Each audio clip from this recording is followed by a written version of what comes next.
सभी को नमस्ते। हम उपनिषदों के ऊपर चर्चा कर रहे थे और उपनिषद के पावन ग्रंथ जिनमें ईश्वर के साथ में जीव कैसे एक होकर के इस सृष्टि यज्ञ में अपना योगदान प्रस्तुत करता है। यो कहें कि ईश्वर ही जीवात्मा के रूप में प्रणीत होकर इस जग का उद्धार करता है।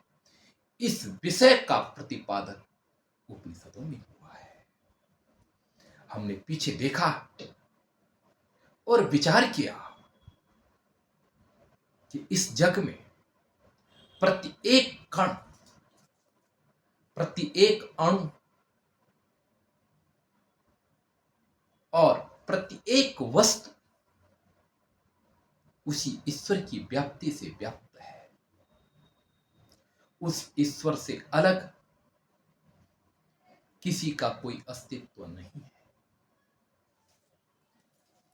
उसी की ही सत्ता से यह जग सत्तामान हो रहा है। तो अब हम जो पीछे जो तत्व बताया गया है उसी तत्व का उपनिषदों में हर जगह वर्णन है विभिन्न तरीकों से। तो अब यहां पर जो पीछे आया था सब ईश्वर के द्वारा व्याप्त है, त्याग पूर्वक भोग करो, है ना। किसी के धन के ऊपर अपना अधिकार मत जमाओ। यह जो तात्विक वर्णन हुआ है उसी का ही अब यहां पर पुनः तात्विक विवेचन किया जा रहा है।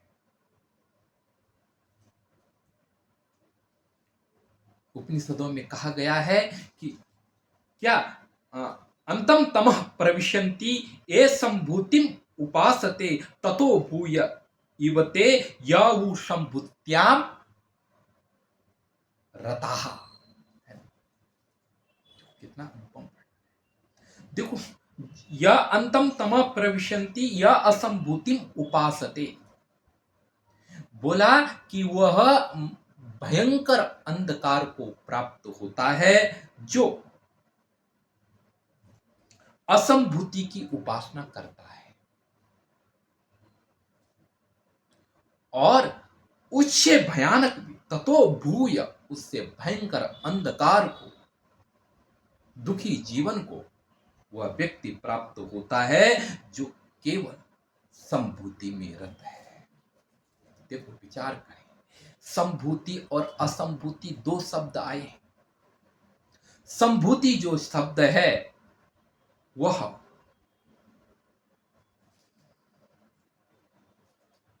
उसके लिए आया है जिसका कभी विनाश नहीं होता है, जो श्रेष्ठ है, महान है, उसके लिए संभूति शब्द का प्रयोग हुआ है। और असंभूति जो शब्द है वह विनाश के लिए प्रयोग है। नीचे वाले श्लोक से यही पता चलता है। तो एक मरणशील है, अल्प है, तुच्छ है और एक व्यापक है। बोला कि जो केवल मरणशील की उपासना करता है वह भयंकर दुख को प्राप्त होता है। वह बहुत बड़े क्लेश को प्राप्त होता है, अज्ञान को प्राप्त होता है, भटकन को प्राप्त होता है, दरिद्रता को प्राप्त होता है।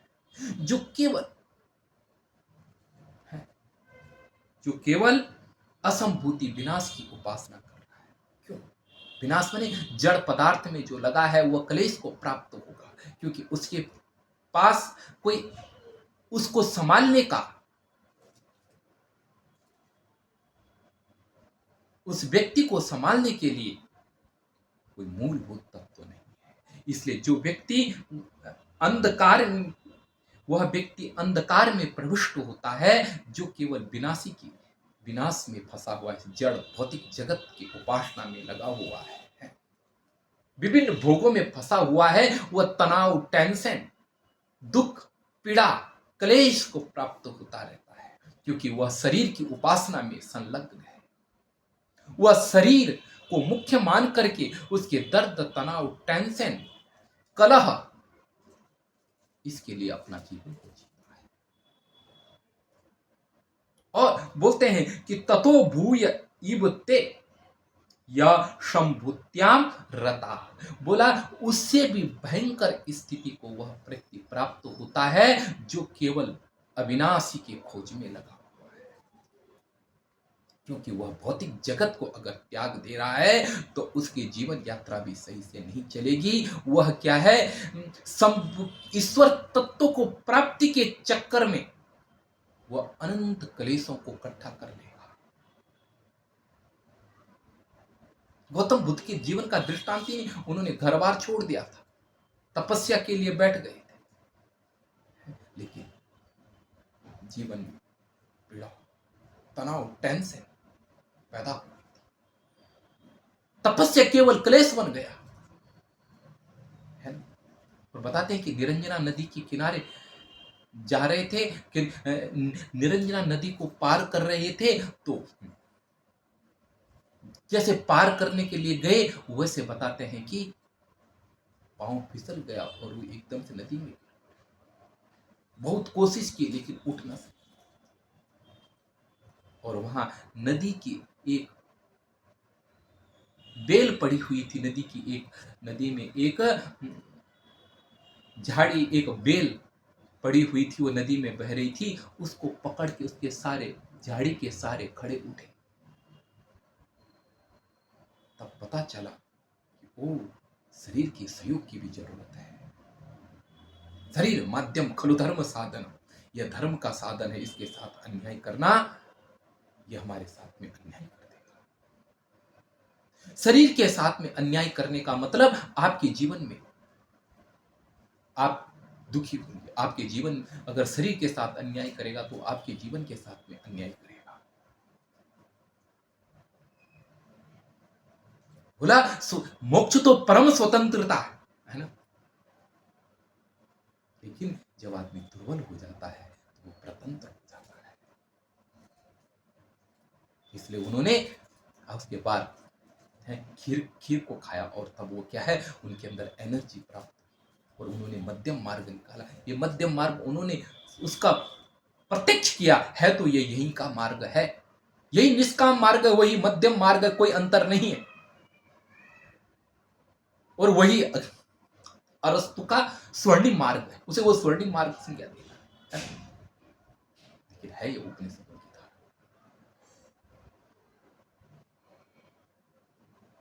शरीर को ब्रह्म ज्ञान के चक्कर में शरीर के साथ भी अन्याय मत करना। इसलिए बोलते हैं कि उससे भी भयंकर स्थिति को वह व्यक्ति प्राप्त हो जाता है जो क्या है, केवल श्रेष्ठता के चक्कर में पड़ गया है,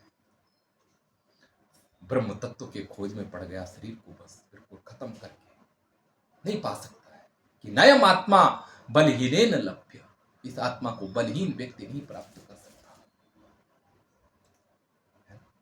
शरीर स्वस्थ चाहिए। इसलिए उपनिषदकार कहते हैं कि उससे भी भयंकर अंधकार को वह व्यक्ति प्राप्त होता है जो क्या है, अध्यात्म की उपासना में लगा है, जो बृहद की उपासना में लगा है, जो भूमा की उपासना में लगा है। शरीर भी स्वस्थ हो, स्वस्थ शरीर में ही ब्रह्म चेतना का सही अन्वेषण हो सकता है। शरीर भी स्वस्थ हो और क्या है,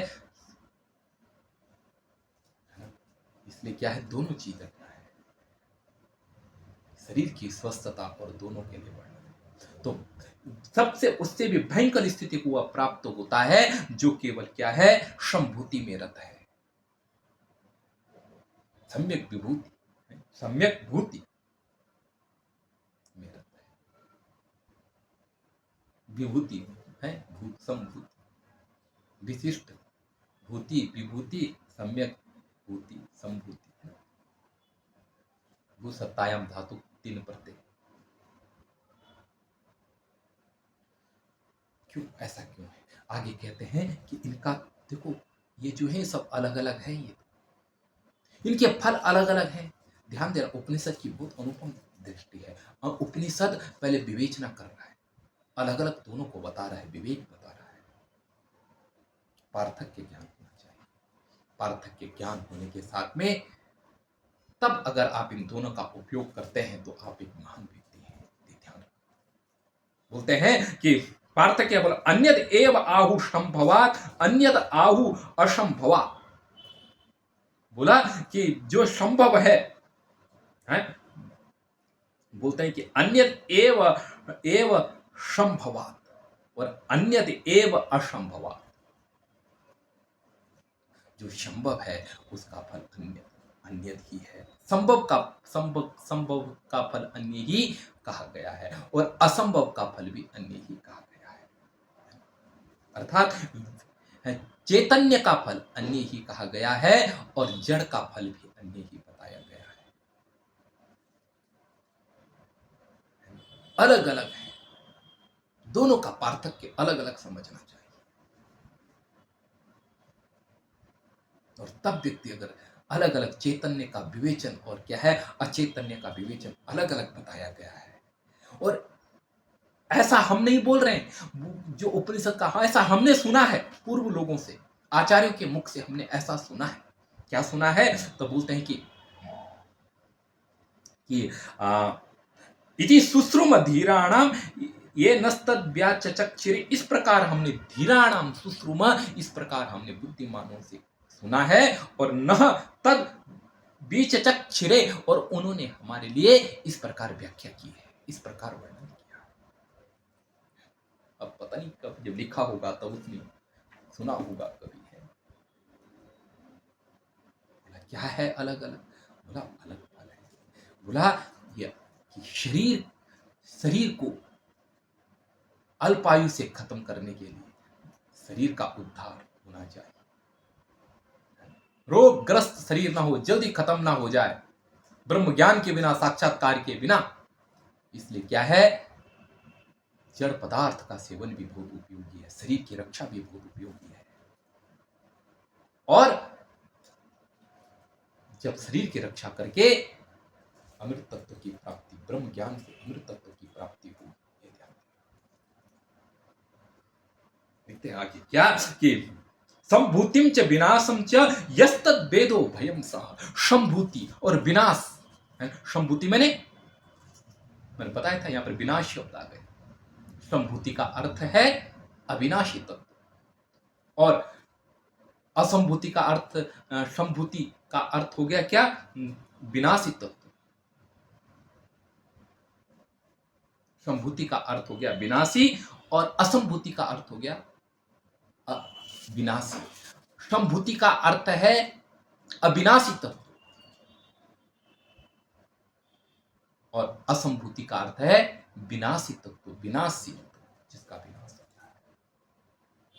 अर्थात जो व्यक्ति विनाशी और अविनाशी तत्व इन दोनों को साथ में समझ लेता है, अलग अलग पहले अलग फल है और अलग अलग होकर के दोनों को साथ में लेकर के चलता है, वह व्यक्ति बोलता है कि विनाशेन मृत्युम त्रित्वा। वह क्या है, विनाशी जगत, विनाशी शरीर के द्वारा मृत्यु, अल्प मृत्यु को पार करके, अल्प मृत्यु के छुटकारे से छूट करके अंत में ब्रह्म संभूत्या माने क्या है, ब्रह्म के द्वारा ब्रह्म में स्थित होकर के अमृतम अश्नुते, अमर जीवन में प्रवेश करेगा, अमर जीवन में व्याप्त हो जाएगा। ये कहने का तात्पर्य है। कितना प्यारा दर्शन, भारतीय दर्शन यही है ना, जगत का उपेक्षा नहीं, जगत के साथ में, जगत उद्धार के साथ में, जगत में स्व उद्धार और क्या है पर उद्धार दोनों को करते हुए, है ना।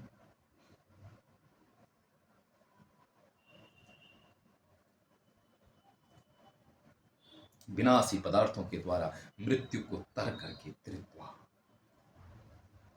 और क्या है अशंभूति, में अविनाशी तत्व से अमृत तत्व की प्राप्ति को, अमृत तत्व में प्रविष्ट हो जाता, अमृत तत्व में व्यापक हो जाता। असु धातु का अर्थ व्यापक अर्थ में लेना है, तो यह प्राप्त कर लेता अर्थ भी आप व्याप्तो धातु ऐसा अर्थ है, एक ही अर्थ प्राप्त कर, विशिष्टेन आप्त है व्याप्त है, उस परमात्मा में विशिष्टता को प्राप्त कर लेता, परमात्मा निष्ठ हो जाता है। दोनों को साथ में लेकर के चलो। एक बार फिर बता देता हूं, अंधकार में वो व्यक्ति प्राप्त होता है जो असंभूति की उपासना करता है, अर्थात विनाशी की उपासना में लगा हुआ है, और उससे भी भयंकर स्थिति को वह प्राप्त कर लेता है जो अविनाशी की उसमें लगा हुआ है। और इनके दोनों के फल अलग अलग हैं। विवेक बताया गया है कि इनका दोनों का फल अलग अलग है, लेकिन अलग अलग होने पर भी जो क्या है संभूति और विनाश, इन दोनों को साथ में लेकर के चलता है, वह व्यक्ति विनाश के द्वारा, इस जगत और इस शरीर के द्वारा मृत्यु को, अकाल मृत्यु, दुख व्याधि को खत्म करके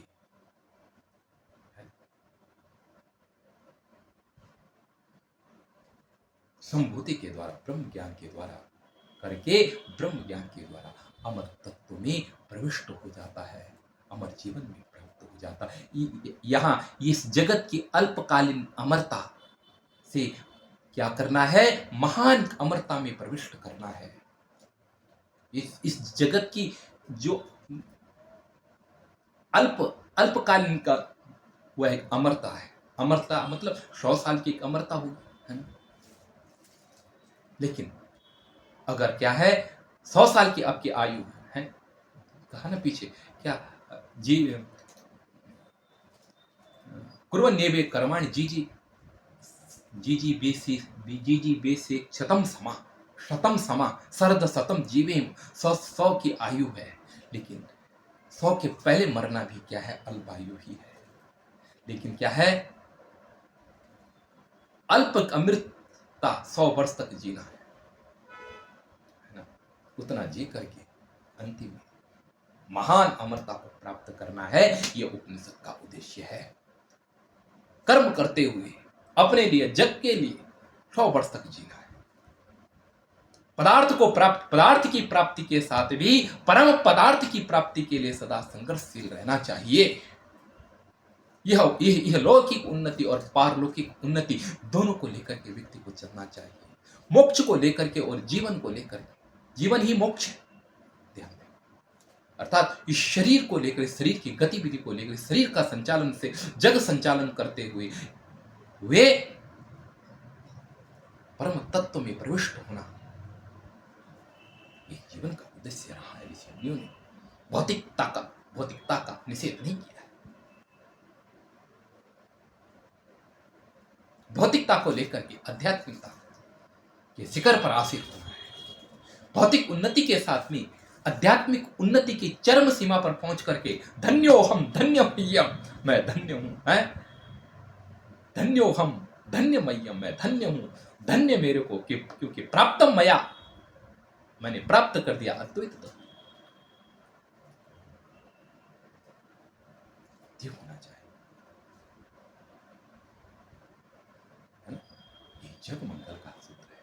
ये गीता भी कहती है, गुरु है, गीता भी यही कहती है, नियतम कुरु कर्मत्वम कर्मो जायो हि अकर्मण शरीर यात्रापि चते न प्रसिद्धेत अकर्मण। ऐसा है गीता में विषय। तेरी शरीर न करने से करना बहुत श्रेष्ठ है, क्योंकि बिना किए हुए तेरा जीवन यात्रा नहीं चल सकती है।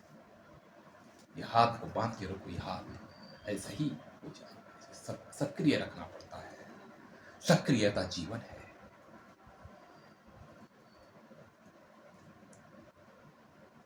अनंत चेतना को जब इस जगत में आप कार्य करोगे ब्रह्म ज्ञान को लेकर के, तो आप एक पूर्ण मानव बनकर के जीवन को प्राप्त करो। विनाश के द्वारा शरीर को महान बना करके अल्प मृत्यु को तरण करके और अमृत को प्राप्त होते हैं। हुआ नहीं, प्रविष्ट करता है, प्रवेश करता है, जीते जीते प्रवेश करता है। ध्यान, मर करके व्याप्ति हो जाती है परमात्मा। लट लकार का प्रयोग किया है, तर करके अमृत तत्व में प्रविष्ट हो जाता है। वर्तमान काल में सब कुछ होता है और तब अनुपम जीवन का संघर्ष, शरीर का ख्याल भी, और क्या है, इस शरीर की रक्षा भी, और यह ध्यान भी रहता है कि मैं उसी परम सत्ता का संभाव, मैं उस परम सत्ता से कभी भिन्न नहीं हो सकता। मैं उस परम सत्ता के साथ, मैं कितनी कोशिश भी करूं कि मैं उस परम सत्ता से अलग हो जाऊं, कभी अलग नहीं हो सकता। अनन्य है, हमारा अस्तित्व उसी में है। सागर लहरें, सागर में ही लहरें हैं, लेकिन लहरें सागर नहीं है, लहरें अल्प है, सागर में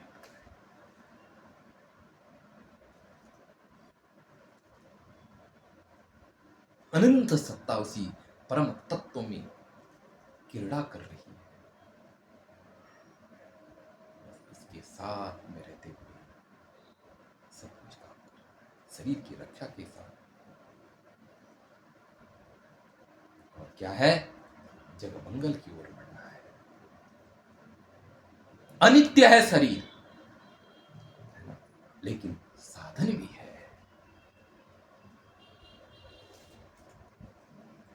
जो व्यक्ति, देखो यहां पर लिखा ना कि विनाश के द्वारा मृत्यु को तर कर, भौतिक पदार्थों से मृत्यु, शरीर के द्वारा मृत्यु को तर करके अल्प मृत्यु, अकाल मृत्यु को नष्ट करके अमर जीवन में प्रवेश करता है। भौतिकता के साथ में अमर जीवन में प्रवेश करता है। यह लोक भी सुख मंगलमय है, यह लोक भी कल्याणकारी हो, इसके लिए कर्म करना है और ब्रह्म ज्ञान साथ में होगा तो मोक्ष भी। पहले जो दो श्लोक बता रखे हैं उनमें, पहले जो दो श्लोक बता रखे हैं उनमें, पहले जो दो श्लोक बता रखे हैं उन दो श्लोकों में, जो पहले दो श्लोक बता रखे हैं उन दो श्लोकों में विद्यांच अविद्यांच, उसमें साधनों का वर्णन है और इसमें दोनों साध्यों का वर्णन है। उसमें साधन और इसमें साध्य। साध्य क्या है, जो कर्म है, कर्म का साध्य भौतिक जगत है, शरीर है, शरीर की पुष्टि है। और विद्या का साध्य क्या है, संभूति है, आत्मा है, चेतन है, श्रेष्ठता है। तो भौतिक जगत के द्वारा तो अकाल मृत्यु को जीत लोगे और श्रेष्ठ आत्म तत्व के माध्यम से तुम अमरता में प्रवेश कर लोगे, अमर जीवन हो जाएगा। और कहाँ होगा ये भी आगे हमने उपनिषदों में बताया, चेत वेदित तथ सत्यमस्ति न चेत हादि न महति विनष्टि। इसी जीवन में कुछ होगा। इस जीवन में यदि इस ब्रह्म को जान लिया तो उत्तम है, नहीं जाना तो महान विनाश किया। इसी जीवन में सब कुछ समझना है, इसी जीवन में उस परम तत्व की अन्वेषणा करनी है, तभी जीवन की सार्थकता और सफलता है ना। तो आप अपने जीवन को महान बनाओ। इतना ही नहीं, इस तत्व के विषय में यह हर जगह है, हर विद्यमान, पीछे बताया था।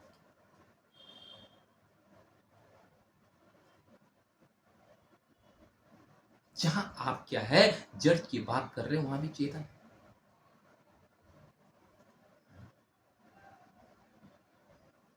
जड़ से शरीर को पुष्ट करना है, शरीर है तो विनाश के द्वार, अकाल मृत्यु को खत्म करना है। लेकिन ब्रह्म तब भी है, लेकिन ब्रह्म बाद में भी है, ब्रह्म एक ही है, लेकिन फिर भी शरीर का ख्याल रखना आवश्यक है। उस हर जगह है, अनादि है। उपनिषदों में उसका जो निरूपण हुआ है वह अपने में अनुभव है।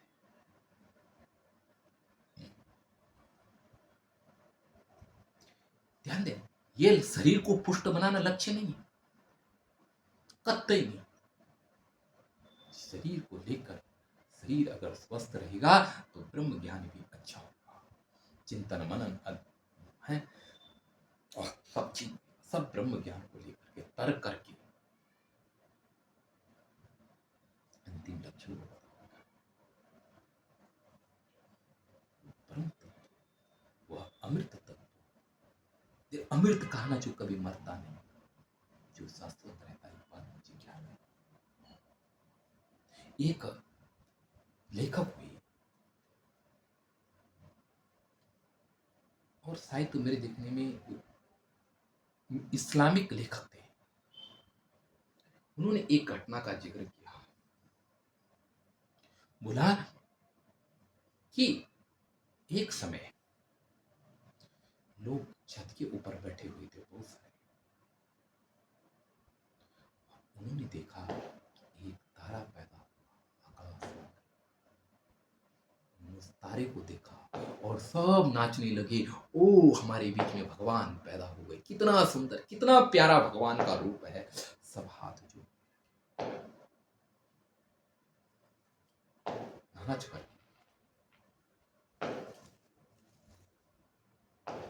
उसे देखते नाचने लगे। वो पूजा शुरू हो गई। थोड़ा देर में क्या हुआ कि उससे भी बड़ा एक और रूप आया, चांद सामने आया। वो उन्होंने कहा ये भगवान नहीं, वो विदा हो गया उसके प्रकाश में। और चांद जब दिखाई देने लगा, लोग कहने लगे अरे वो नहीं था, ये है भगवान। और फिर उसकी और पूजा होने लगी।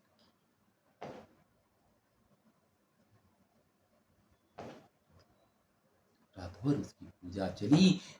प्रातः काल हुआ और चंद्रमा दिखाया और उत्तर से एक दूसरा तारा दिखाई दिया। उन्होंने कहा कि ये भगवान, वो गया, ये है। बोला वो बड़ा था, बोला ये उससे दूर है इसलिए छोटा दिखाई दे रहा है। अब उसकी पूजा इतने में सुबह होने लगी, सूर्य आने लगा। सूर्य जैसे आया बोला यही भगवान, लेकिन बोला शाम होते होते सूर्य भी ढल गया। फिर हाथ जुड़ गए, बोला भगवान वो है जो न कभी अस्त होता है और न कभी प्रकट होता है। परम तत्व है जो जन्म लेता है, मरता है, अमर है। अमर का मतलब जन्म नहीं, न जन्मता है, मरता है, तो है ना, अजायते म्रियते, यही हर जगह आएगा। गीता में प्रतिपादित है, वह महान है, वह व्यापक है, वह क्या है, सारी क्रियाओं से रहित है। ये अतः उस परमात्मा की प्रकाश से ही ये सब प्रकाशित हो रहे हैं। सब में जो प्रकाश था वो प्रकाश उसी की ही प्रकाश से प्रकाशित है। तमेव भातम अनुभाति सर्वम तस्य भाषा सर्वम इदम विभाति। उसी के प्रकाश से सब कुछ प्रकाशित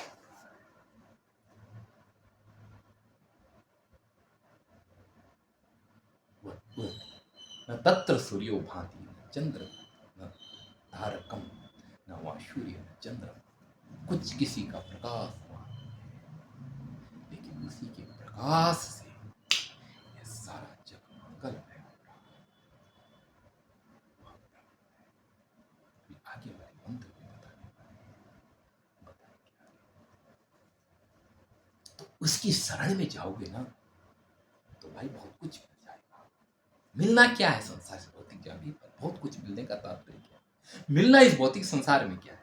ये मिला हुआ है, इसको स्वस्थ रखो और परमात्मा की तरफ सदा उन्मुख रहो, उसके चिंतन में तल्लीन तन्मय तद्भाव के साथ रहो, आनंद मग्न जीवन जियो।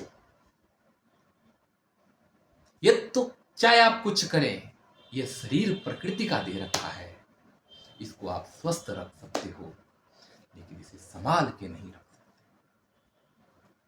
इतना कर्तव्य आपका है कि इसका भरण पोषण करें ताकि यह सुस्थिर रहे, लेकिन इसमें आपके नियम कुछ भी नहीं चलता, ये सब उसी की सत्ता से चल रहा है। जो आपका कर्तव्य है आप इसके प्रति करें, इसे न तो ज्यादा महत्व दें और न इसे बिल्कुल ही खत्म कर दें, मध्यम जीवन को जी, है ना। विद्या के लिए इस शरीर को जीवित रखना है, ब्रह्म तत्व के अन्वेषण के लिए शरीर को जीवित रखना है ना। इसलिए शरीर को ज्यादा भी नहीं भोगी आसक्तियों में नहीं फंसाना है और इतना भी नहीं हो जाना है कि शक्ति की शरीर की तुम हत्या कर दो। जब तक ब्रह्म ज्ञान नहीं हुआ तब तक, उससे पहले अगर आपका शरीर मर गया तो वह हत्या है। आप चाहे कुछ भी करें, जब तक ब्रह्म ज्ञान नहीं हुआ तब तक, उससे पहले अगर आप मर गए तो आप शरीर की हत्या कर रहे हैं। ब्रह्म ज्ञान हो जाने के विनाश से इस शरीर, भोग पदार्थ से शरीर को जीवित रखते हुए, भोग पदार्थ से मृत्यु को, भोग से मृत्यु को, भौतिकता से मृत्यु को जीत करके ब्रह्म तत्व को प्राप्त करना है, उससे पहले नहीं मरना है। स्वामी राम तीर्थ कहा करते थे कि वह सब आत्महत्या है जब तक ब्रह्म ज्ञान न हो जाए। ब्रह्म ज्ञान हो गया, अमर तत्व में प्रवेश हो गया, तब मृत्यु नहीं। इसीलिए उस परम तत्व की अन्वेषण में लगे रहो।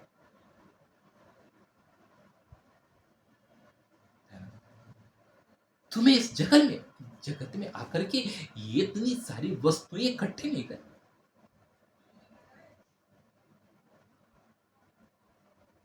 ध्यान देना, ये जो शरीर है इसमें आपका शासन नहीं है। इसके लिए कुछ इकट्ठा करोगे तो इसने अपनी स्थिति में आना ही है। आप चाहे हजारों भोग सामग्री इकट्ठी कर दे, आप बहुत बड़े बुद्धिमान और धनाढ्य बने रहें, लेकिन आप शरीर के नियम तो आप में लगेगा ही है। यह प्रकृति के नियमों से बंधन में बंधा हुआ है, उसके नियम के सामने आपकी किसी की औषधि की, किसी भी दवा की यह नहीं। जितना होगा उतना ठीक है, और इससे ज्यादा शरीर को कोई महत्व नहीं देना। अधिक महत्व शरीर के लिए घातक है। इस जीवन में परम तत्व का अवतरण हो जाए, भागवत सत्ता का अवतरण हो जाए, ब्रह्म चेतना पैदा हो जाए, यही तो करना है। यही तो परम सत्ता का की विशेषता है ना। बस परमात्मा से प्रार्थना करो, हे परमात्मा तू मुझे उस तत्व को दिखा दे कि जिससे मेरा जीवन सफल हो जाए, जिससे मेरे जीवन में सफलता आ जाए, तू उस तत्व को मुझे बता दे।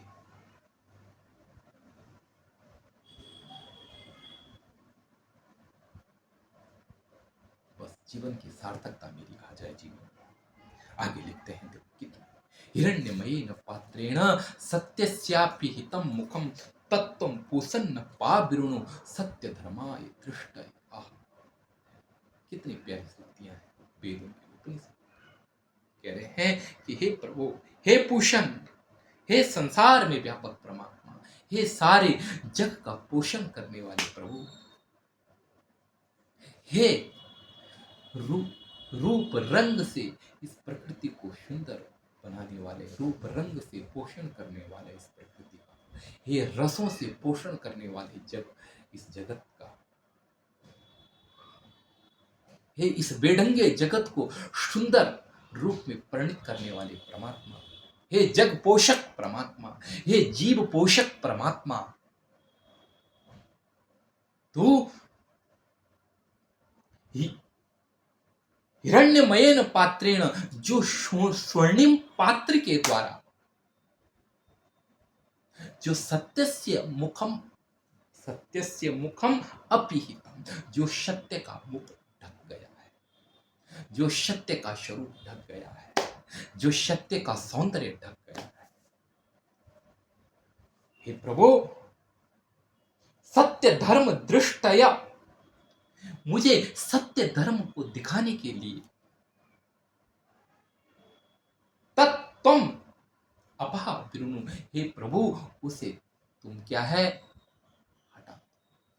जिस स्वर्णिम पात्र से सत्य ढक गया है, उस स्वर्णिम पात्र को आप हटा दो और मुझे उस सत्य को देखने के लिए दृष्टि दे दो।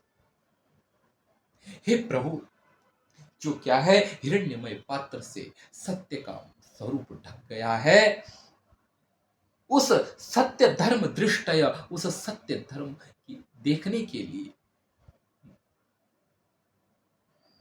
तत् अपा विरुणु, उस पात्र को आप हटा दो ताकि मुझे सत्य का सौंदर्य दिख सके। सत्य स्वर्णमय पात्र, हिरण्यमय सोना, और सोना जो है दिखा, सोना जैसे दिखाई देता है ना, लोभ जग जाता है। कितना सुंदर है, कितना प्यारा। तो इस जगत को सोने के पात्र की उपाधि दी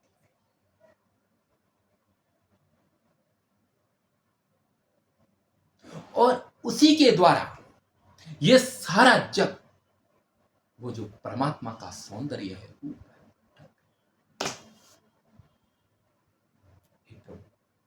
हे नाथ,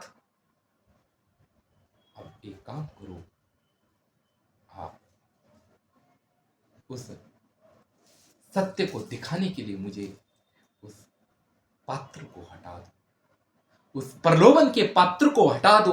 वह जो प्रलोभित करने वाला जो संसार की विषय वस्तु हैं, उन्हें से आप मुझे उनको हटा दो और मुझे उस सौंदर्य के दर्शन करने दो।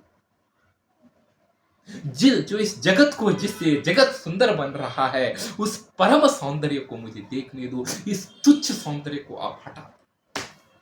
ये विषय वासनाएं को पुष्ट करने वाला जो ये जगत है, इस जगत को आप किनारे कर दो और उस तत्व को देखने के लिए मुझे दृष्टि दे दो।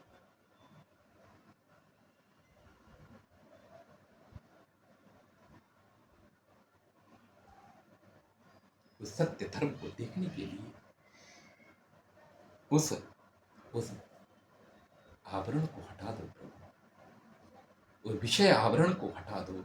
उन जिसमें लालसा फंसी हुई रहती है, उस आवरण को हटा दो। जिसमें लोभ फंसा हुआ रहता है, उस जग को हटा दो। जिसमें काम, क्रोध, मद, लोभ, मात्सर्य, ये सारे बंधे हुए हैं, उस जग के आवरण को आप हटा दो। सत्य दर्शन के लिए, सत्य दृष्टि के लिए प्रभु, मुझे सत्य देखने के लिए प्रभु। कलह ऊपर है, नीचे दृष्टि हमारी शरीर पर नहीं, आत्मा पर होनी चाहिए, उस परम तत्व की तरफ होनी चाहिए। इसलिए ऋषि कामना करता है कि हे प्रभु, सत्य दर्शन के लिए कितना बड़ा सूत्र है। सत्य दर्शन के लिए प्रलोभन में मत फंसो।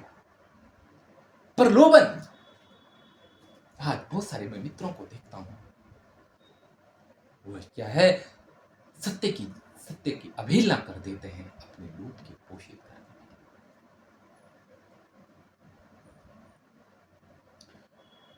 अपने लोभ को पुष्ट करने के लिए वह सत्य को नकार देते हैं।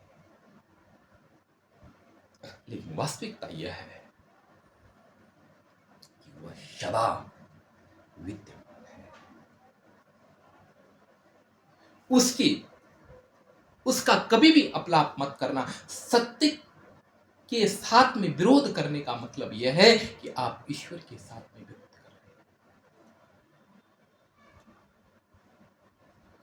सत्य नियम है, सत्य ईश्वर है। जगत जो सत्य के पीछे पड़ गया वो सत्य का अन्वेषण करते करते करते करते परम सत्य तक पहुंच जाता है। सत्य जग में है और परम सत्य स्वयं ईश्वर है। यहाँ पर क्या है, सत्य को देखने के लिए परम सत्य की ही बात की जा रही है। जग के सत्य को लेकर के परम सत्य तक पहुंचना है। लोभ को हटा करके उस महान सत्य तक पहुंचना है जहां जीवन की सारी ग्रंथियों का भेद हो जाता है, जहां जीवन का संपूर्ण समाधान हो जाता है, जहां जीवन की परम उपलब्धि होती है, उस सत्य तक पहुंचना है।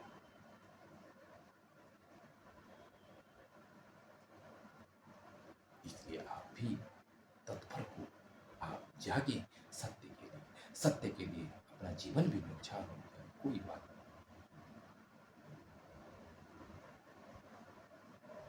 असत्य का साथ नहीं देंगे, चाहे प्राण चले जाएंगे, सत्य पर डटे रहेंगे, चाहे प्राण चले जाए। असत्य के साथ नहीं देंगे, चाहे प्राण चले जाएंगे, और सत्य पर डटे रहेंगे, प्राण चले जाएंगे। प्राण कहां जाएंगे, सत्य में ही तो जाएंगे।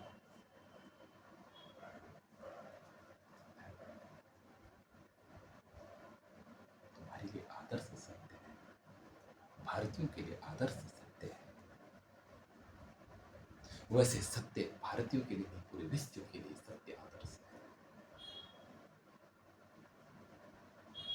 सत्य को आदर्श है, परम आदर्श है सत्य। सत्य पर आश्रित संपूर्ण नीति सत्य पर आश्रित होनी चाहिए।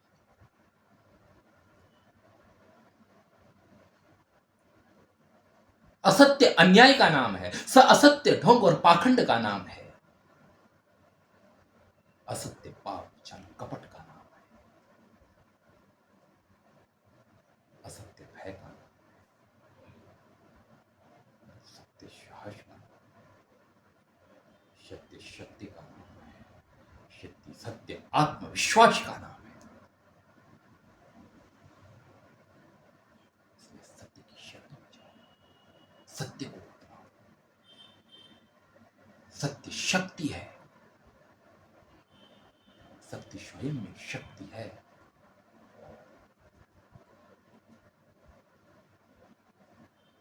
सत्य अपने साथ अभय को लेकर के चलेगा, सत्य अपने साथ में अहिंसा को लेकर के चलेगा।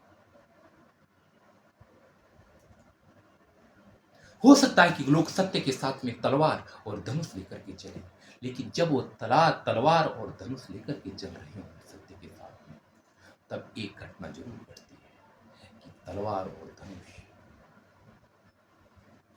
अगर हाथ में आ गया सत्य को लेने के लिए, तो एक घटना जरूर घटती है कि फिर हिंसा असत्य का ही संपोषण करने लगती है, क्योंकि असत्य हमेशा पैदा ही भय से होता है। मैंने देखा है कि अगर डर नहीं है तो सामने वाला व्यक्ति चोर नहीं बन सकता है।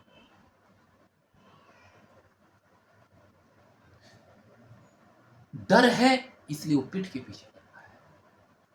अगर डर नहीं होती, किसी चीज का कोई उसके ऊपर दबाव ना होता चोरी के ऊपर, तो व्यक्ति सामने पर लेता,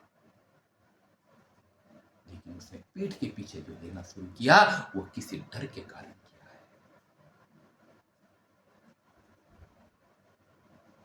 इसीलिए सत्य की शरण में जाओगे, सत्य दंड रहित होना चाहिए, तब मजा आएगी इंसानियत को खिलने। सत्य अहिंसा पर आधारित होना चाहिए, तब इंसानियत खिलेगी, पुष्पित विकसित होगी, है ना।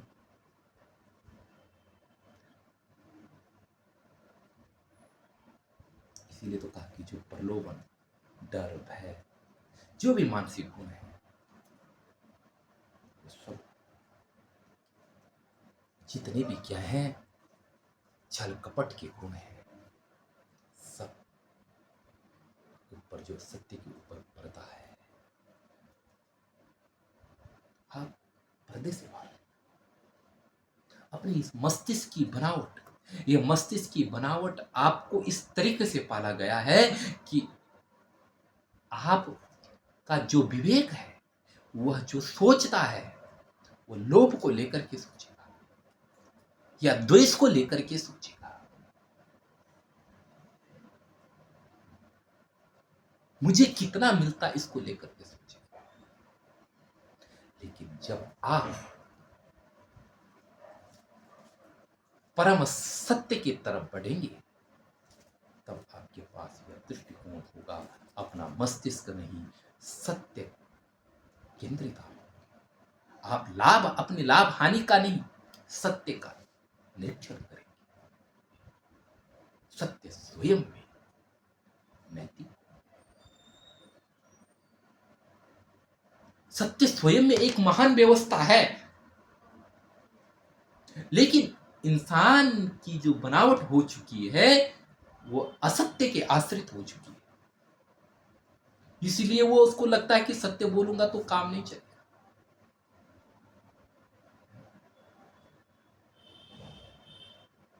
इतना ही नहीं, लोग असत्य जो बोलते हैं वो सत्य के आश्रित ही बोलते हैं।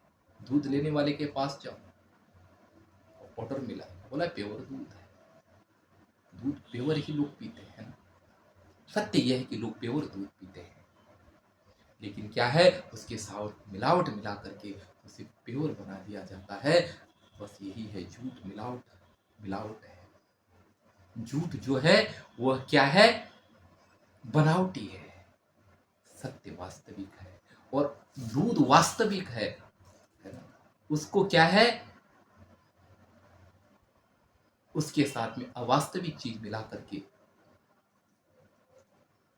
उसे क्या है, वास्तविक रंग रूप दे करके प्रस्तुत किया जा रहा है, लेकिन उससे हानि या अनेक है। सत्य के आश्रित असत्य जीता है, असत्य जो जी रहा है वो सत्य के आश्रित जी रहा है।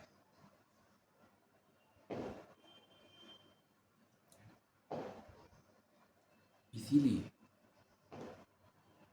परीक्षा हितम गृहणीया, इसलिए परीक्षा करो, है ना? आप परीक्षा करेंगे तो आप महानतम रहस्य को प्राप्त करेंगे।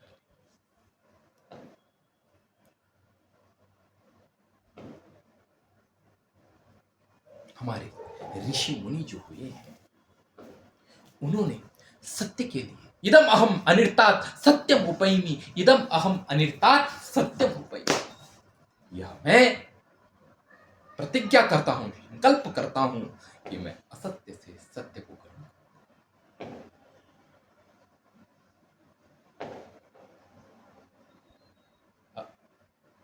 असरदा अनिर्ते दत्या, भगवान का आदेश है वेदों कि जो असत्य है उसमें असरदा पैदा। असरदा का मतलब ये नहीं है, असरदा का मतलब अस्वीकृति पैदा, मैं नहीं अपनाऊंगा।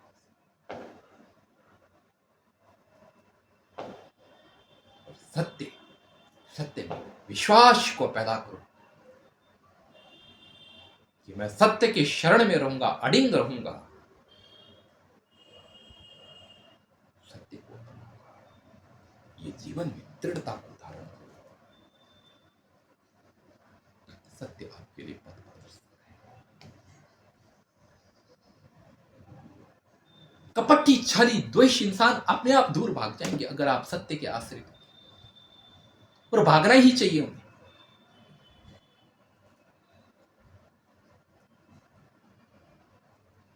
उनका कारोबार तो झूठ पर आश्रित है।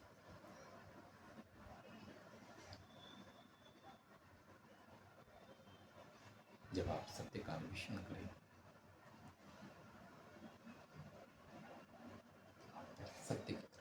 परम सत्य तो आपके पास ही है। दादू के जीवन की घटना आती है। दादू एक बहुत बड़ा व्यापारी था, व्यापार करता। एक दिन वह शाम के समय उसने जो व्यापार से उसको लाभ हुआ था, लोभ से लाभ, नहीं तो लाभ नाम की कोई चीज ही नहीं। लाभ का अगर अतिरिक्त संपत्ति अर्थ है तो वह गलत है। लाभ इतना होना चाहिए कि आपका पेट भर सके बस। इससे ज्यादा अगर आपके पास संपत्ति है तो वह एक चोरी है।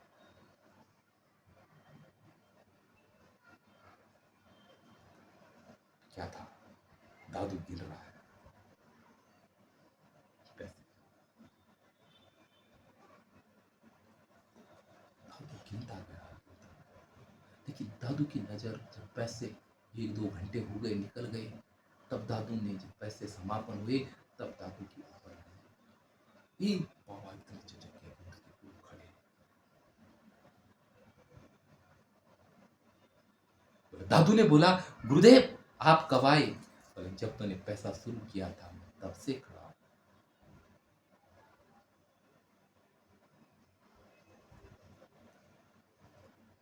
लेकिन तूने मुझे देखा नहीं। हाँ गुरुवर, मैं पैसों में व्यस्त था, इसलिए मैं तुझे आपको नहीं देख पाया। बोले, बेटा तू मुझे क्या देखता, मैं तो 2 घंटे से ही खड़ा हूं। तेरे आसपास, तेरे कण कण में जहां तू रह रहा है, वहां अंदर बाहर, तेरे श्वासों में, तेरे आंखों में, तेरे हृदय में वह परम तत्व 24 घंटा खड़ा विद्यमान है, उपलब्ध है।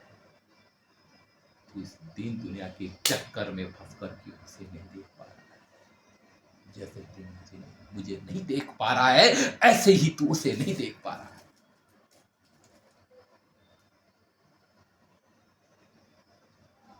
तो इस आवरण को हटा। ये जो ऊपर का आवरण है ना, ये जो व्यापार व्यापार जिसके ऊपर चल रहा है, जिसके लिए चल रहा है, ये धंधा, ये सांसारिक जगत का आवरण, ये सोने के जैसे अच्छा लगता है, इसको हटा। पास में है। दादू की आंखें खुल गई। दादू महान संत बन गया।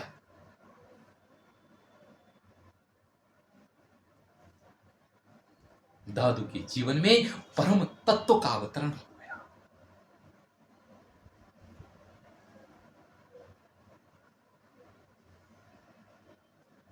तो यही रहस्य है, परम रहस्य। इसी को ही तो समझना है। यही तो वैदिक विचार है। यही तो ऋषियों की देशना, चेतना, अवलोकना है।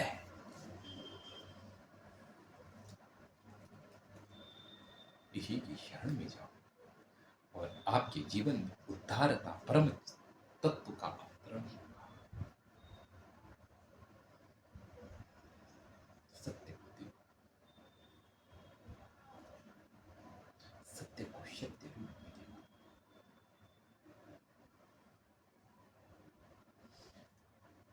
सत्य की तरफ जाओ।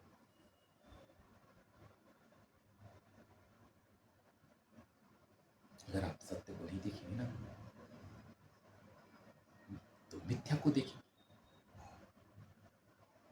वो देख ही रहे मिथ्या।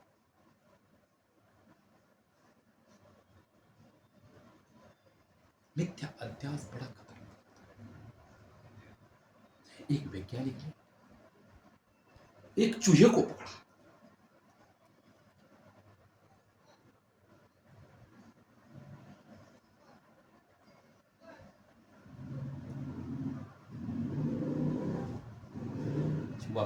वो अपनी खरगोश को पकड़ा था ढूंढने में। एक वैज्ञानिक ने एक खरगोश को पकड़ा और एक अंधेरी जगह में रखा।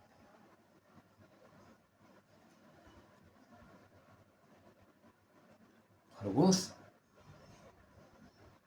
2-3 दिन में मर गया। फिर उसने दूसरा खरगोश पकड़ा, उसको भी रखा, वो भी मर गया। तो उस समस्या में था कि जंगली खरगोश को कैसे पाला जाए।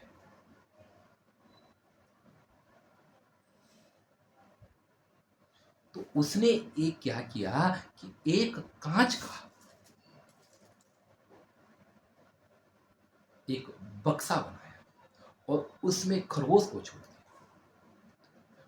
और उसमें वो उसको घास देता हरी हरी, तो वो खाता और उसको लगता कि मैं भी खा रहा हूं, तो बगल में खरगोश भी खा रहा है, उसको लगा कि मेरे साथ कोई दूसरा खरगोश भी है। और उसी खरगोश के सहयोग में उसने अपना पूरा जीवन जिया।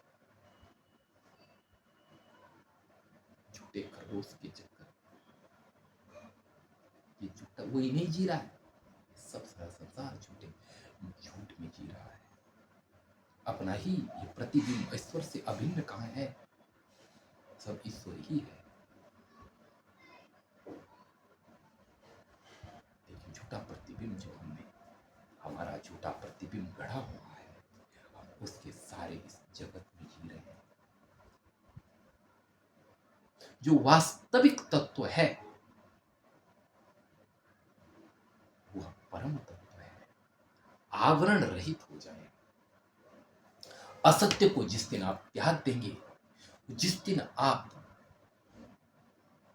उसको हटा देंगे, उस दिन आप परम चेतना के लिए उपलब्ध हो जाएंगे। परम चेतना ही है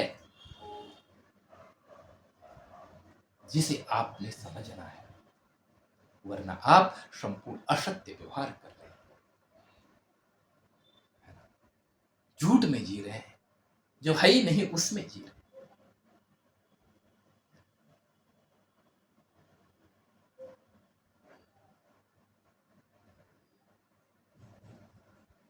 कितनी ऐसे से हुए पागल हुए हैं कि उन्होंने कुत्ते के मुख पर, कुत्ते को पकड़ा और कुत्ते के मुख पर बाघ का मुखौटा लगा दिया। अब कुत्ता जब पानी पीने जाता, वो देखता बाघ को, वहां से भाग जाता है। कुत्ते बेचारा प्यासे प्यासे मर गया। नदी में जाता वो सामने आ जाता।